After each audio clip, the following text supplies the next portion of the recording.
Film की शुरुआत में मार्को नाम का एक आदमी एक रूसी गैंगस्टर से मिलने आता है। आते ही वो पैसों से भरा बैग गैंगस्टर को देता है और पूछता है कि मेरा सामान कहाँ है।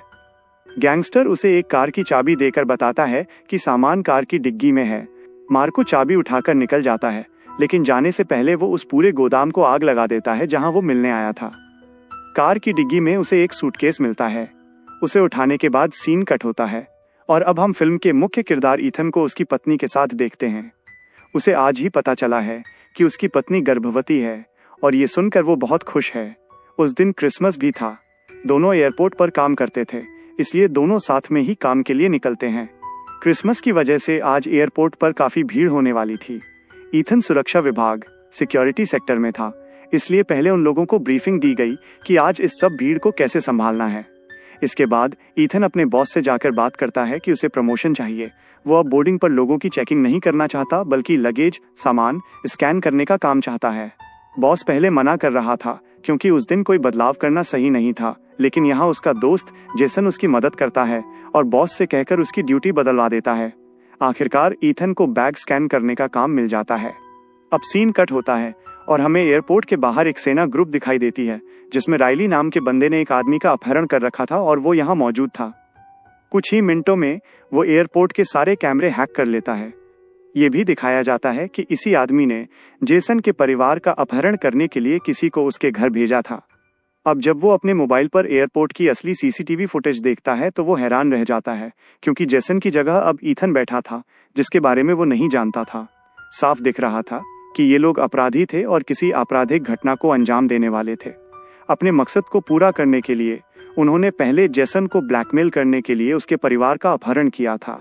अब उसकी जगह उन्हें ईथन के परिवार के बारे में पता लगाना था। यह हैकर कुछ ही मिनटों में ईथन का सारा बायोडाटा निकाल लेता है। उसे पता चलता है कि ईथन के परिवार में उसकी पत्नी के अलावा कोई नहीं है, इसलिए वो अपने आदमियों को ईथन के घर की तलाशी लेने भेजता है। वहां मिली एक मेडिकल रिपोर्ट से उन्हें पता चलता है कि ईथन की पत्नी गर्भवती है। अब वे इसे ईथन की कमजोरी के रूप में इस्तेमाल करने वाले थे। इधर एयरपोर्ट पर देखा गया कि कोई ईथन का सामान बैग उसके पास लेकर आया। उस सामान को देखकर ईथन ने कहा कि ये मेरा नहीं है, लेकिन तभी उसके मोबाइल पर एक मैसेज आता है जिसमें लिखा था कि इन ईयरफोन को अपने कान में लगाओ। वो हैरान हुआ और उसने ईयरफोन उठाकर कान में लगा लिए। जैसे ही उसने ईयरबड्स कान में लगाए, सामने वाला आदमी ईथन से बात करने लगता है और कहता है कि अगर तुम्हें अपनी और अपनी पत्नी की जान प्यारी है तो वैसा ही करो जैसा मैं कहता हूँ। ईथन को उसकी बात समझ नहीं आ रही थी। तब उस आदमी ने कहा कि तुम्हें ज्यादा कुछ नहीं करना है। थोड़ी देर बाद लाल टोपी पहने मेरा एक आदमी तुम्हारे पास एक सूटकेस लेकर आएगा। बस तुम्हें उसे स्कैन करने के बाद चुपचाप आगे पास कर देना है, बिना कुछ कहे। अगर तुम ऐसा करते हो तो समझो तुम्हारी और तुम्हारी पत्नी की जान बच जाएगी। वो कोई चालाकी न दिखाए, इसीलिए वो आदमी उसे यकीन दिलाता है कि वो ईथन पर पैनी नजर रखे हुए है और उसे ये भी पता है कि इस वक्त ईथन की पत्नी कहाँ है, क्योंकि ये सारी रिसर्च राइली ने करके उसे दी थी।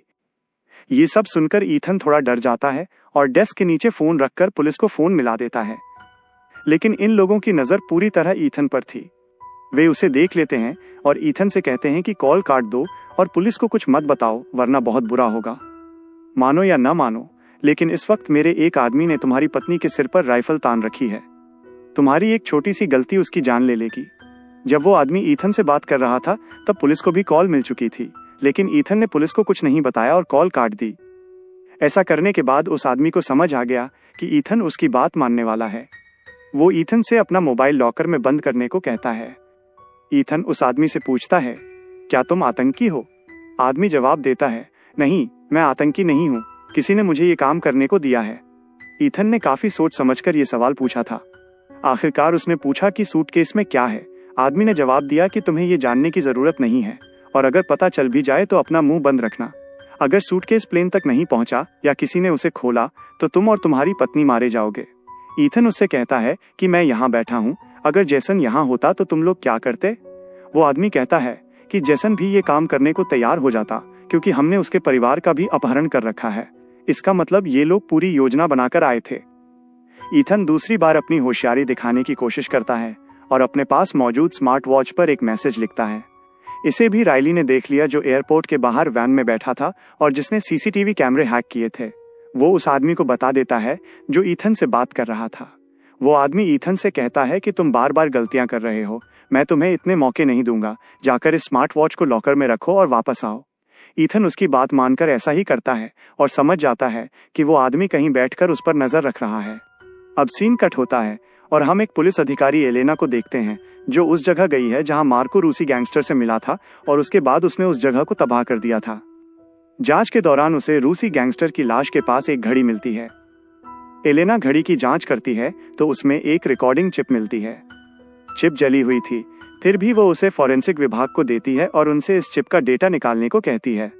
वे लोग डाटा तो रिकवर कर लेते हैं, लेकिन आग में जलने के कारण ऑडियो की क्वालिटी खराब हो चुकी थी, इसलिए वे ऑडियो सुन नहीं पा रहे थे।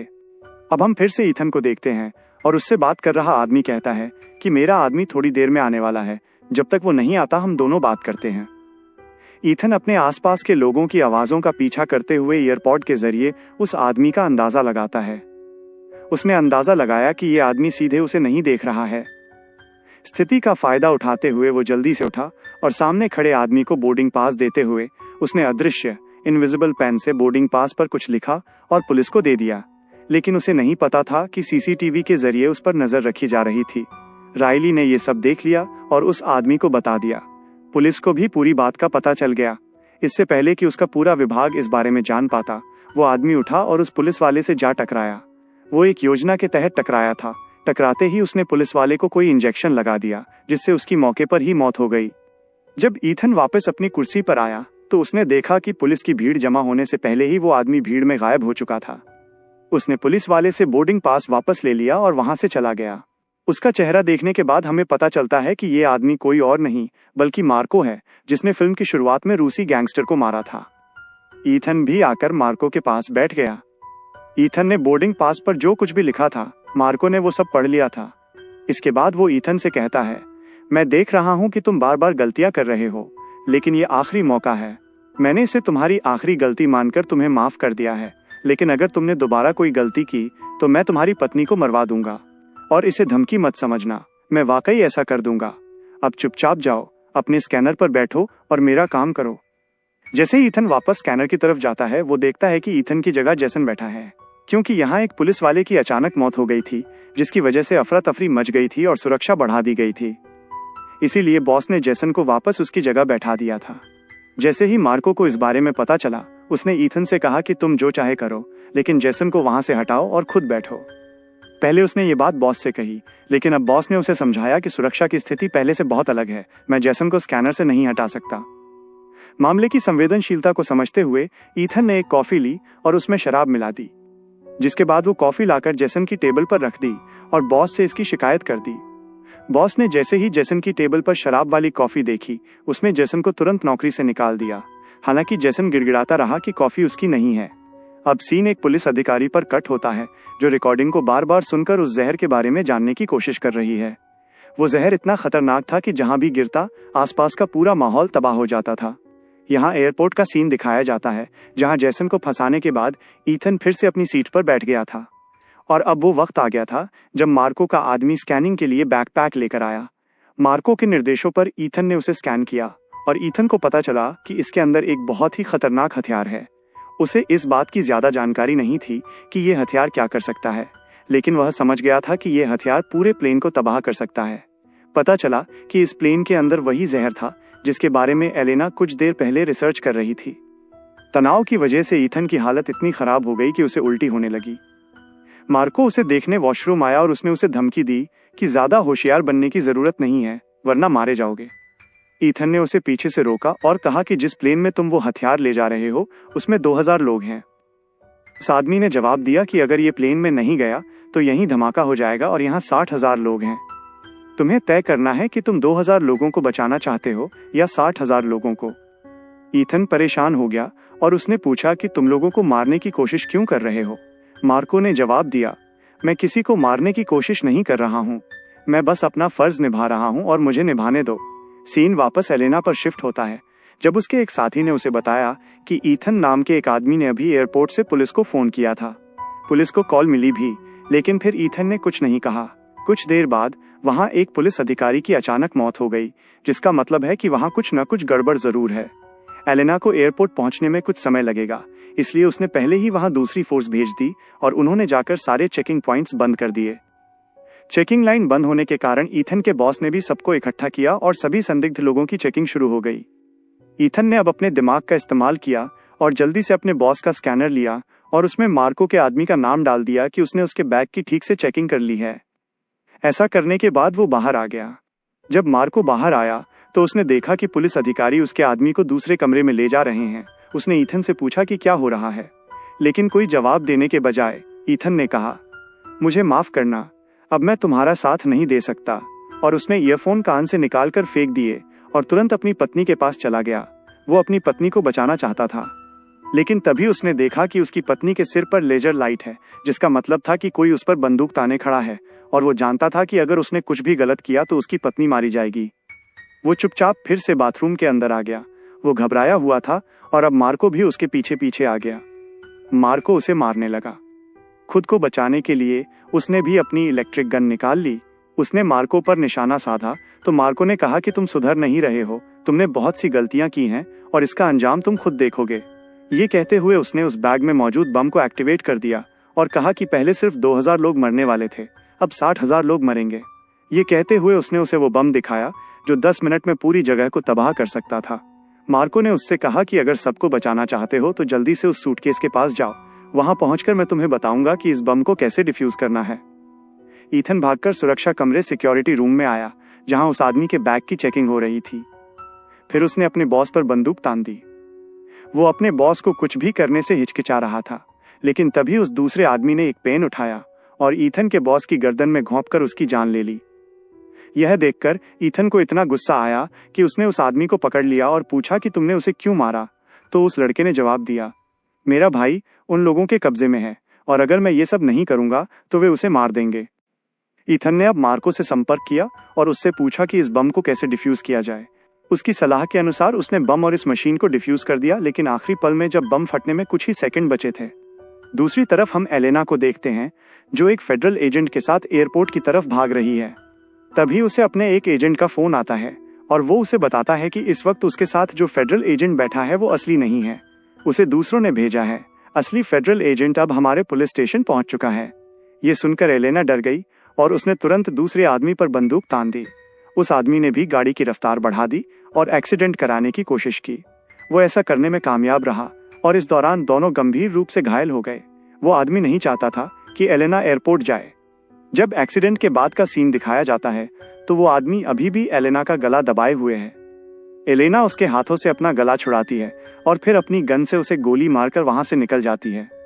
यहाँ ईथन मार्को के कहने पर उसके सूटकेस को प्लेन के कार्गो में ले जा रहा था।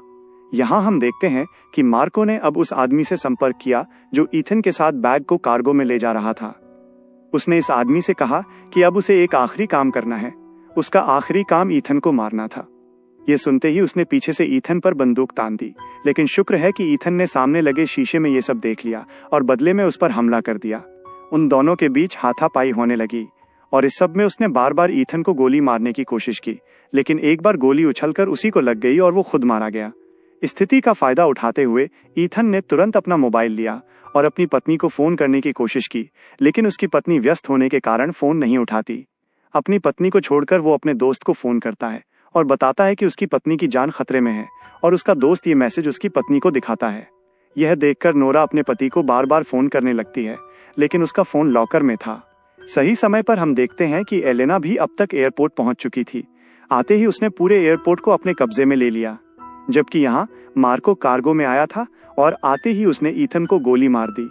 गोली लगने के बावजूद ईथन भाग रहा था क्योंकि गोली सिर्फ उसके पैर में लगी थी। यहाँ मार्को ने ईथन से कहा कि मैं तुम्हें छोड़ दूंगा, बस मुझे मेरा सूटकेस दे दो। ये देखकर ईथन नीचे आया और बड़े आराम से सूटकेस मार्को को सौंप दिया। पता चला कि एलेना भी ईथन का पता पूछते पूछते कार्गो पहुंच चुकी थी। जब तक एलेना ईथन के पास पहुंचती, ईथन ने उसे धक्का दिया और बाहर की तरफ भागने लगा। जाते जाते उसने उससे कहा कि मेरी पत्नी की जान खतरे में है और मैं उसे बचाने जा रहा हूँ। जाने से पहले उसने उसे मार्को की जानकारी भी दी। हमें पता चलता है कि नोरा भागकर पार्किंग एरिया में पहुंच गई थी और अब राइली भी उसे मारने वहां आ चुका था, क्योंकि उसने सबका मोबाइल हैक कर लिया था और उसे पता चल गया था कि ईथन ने नोरा को सच बता दिया है। इससे पहले कि वो नोरा को मार पाता, ईथन पीछे से आ जाता है। अब राइली गोली चलाने ही वाला था, लेकिन उससे पहले ही हमें गोली चलने की आवाज सुनाई दी और राइली नीचे गिर गया और हमने देखा कि जो आदमी प्लेन में सूटकेस ले जा रहा था और मारा गया था, उसका भाई, जिसे राइली ने बंधक बना रखा था, उसी ने राइली को मार गिराया था। उस आदमी को देखते ही ईथन समझ गया कि ये उसी लड़के का भाई होगा जिसे मार्को अपना काम करवाने के लिए ब्लैकमेल कर रहा था। अब ईथन ने उसे सच बताया कि तुम्हारे भाई ने तुम्हें बचाने के लिए अपनी जान कुर्बान कर दी। ये सुनकर वो बहुत दुखी हुआ। मुद्दे अभी भी सुलझे नहीं थे। ईथन को अभी भी किसी तरह जाकर मार्को को रोकना था। उसे मार्को को प्लेन में चढ़ने से रोकना था, लेकिन बहुत देर हो चुकी थी क्योंकि मार्को पहले ही प्लेन में चढ़ चुका था। यहाँ हमें पता चला कि ईथन ने मार्को के सूटकेस पर नया स्कैनिंग स्टिकर लगाकर अच्छा काम किया था, ताकि जैसे ही वो उस नंबर को ट्रैक करेगा उसे पता चल जाएगा कि इस वक्त मार्को कहाँ है। जब सूटकेस को स्कैन किया गया तो ईथन को पता चला कि मार्को प्लेन तक पहुंच चुका है। वो जल्दी से अपनी पत्नी से कहता है कि एयरलाइन विभाग के अंदर जाओ और उस प्लेन को टेक ऑफ करने से मत रोको। मैं जल्दी से जाके ईथन मार्को को रोकूंगा। अगर प्लेन टेक ऑफ नहीं हुआ तो मार्को वहीं बम ब्लास्ट कर देगा। मैं जानता हूं कि मैं इसे डिफ्यूज कर सकता हूं। नोरा ये बात एलेना को बताती है, जो उस प्लेन को टेक ऑफ करने से रोक रही थी। उसने कहा कि इसे टेक ऑफ करने दो, अगर प्लेन टेक ऑफ नहीं हुआ तो मार्को बम एक्टिवेट कर देगा। लेकिन ईथन प्लेन में गया है, वो जानता है कि बम को कैसे डिफ्यूज करना है, वो सब संभाल लेगा। उसने पहले भी ऐसा किया है। देखा गया कि ईथन भी समय पर प्लेन के कार्गो तक पहुंच गया था। प्लेन ने भी उड़ान भर ली थी। अब ईथन सूटकेस खोलकर बम को डिफ्यूज करने की कोशिश कर रहा था। जैसे ही उसने सूटकेस खोला, मार्को को इस बात का पता चल गया और उसे एहसास हुआ कि प्लेन के अंदर यकीनन ईथन ही है। अपने मिशन को बचाने के लिए मार्को भी कार्गो के अंदर आता है। जैसे ही वो यहाँ आया, मार्को ने ईथन को रोकने के लिए उस पर गोली चला दी। इस बार भी गोली ईथन के पैर में लगी और उसके बाद वो अपना बैग लेने के लिए आगे बढ़ा। बैग इस समय फ्रीजर में था। जैसे ही उसने बैग खोला, उसने देखा कि बम में वो केमिकल नहीं था जो सब कुछ तबाह कर देता है। देखा गया कि वो केमिकल ईथन के हाथों में था। गोली की आवाज से पायलट को भी एहसास हो गया कि प्लेन के अंदर कुछ लोग हैं जिनके पास हथियार हैं। उसने फिर से प्लेन को एयरपोर्ट की तरफ मोड़ दिया और यहाँ ईथन ने एक समझदारी भरी चाल चली। वो खड़ा हुआ और उसने मार्को को जल्दी से फ्रीजर के अंदर धक्का दे दिया और फ्रीजर के अंदर केमिकल फेंकने के बाद उसने फ्रीजर बंद कर दिया और केमिकल वहां ब्लास्ट हो गया। इस केमिकल ने महज 1 मिनट में मार्को का पूरा खून सुखा दिया और उसकी मौके पर ही मौत हो गई। और इस तरह ईथन का मिशन सफल रहा। उसने 2000 लोगों की जान बचा ली। जैसे ही प्लेन वापस लौटा, कई पुलिस वाले प्लेन के पास आ गए। एलेना के साथ पुलिस ने ईथन को भी पकड़ लिया था, लेकिन एलेना जो पूरा सच जानती थी कि ईथन ही वो इंसान है जिसने यहाँ सबकी जान बचाई है, वो उसे छोड़ने को कहती है और ईथन जाकर सबसे पहले अपनी पत्नी से मिलता है। फिल्म के अंत में हमें पता चलता है कि मार्को ये सब एक रूसी अधिकारी को मारने के लिए कर रहा था, लेकिन अब सबकी जान बच गई थी, इसलिए सभी शांति से क्रिसमस मनाते हैं और कहानी यहीं खत्म हो जाती है।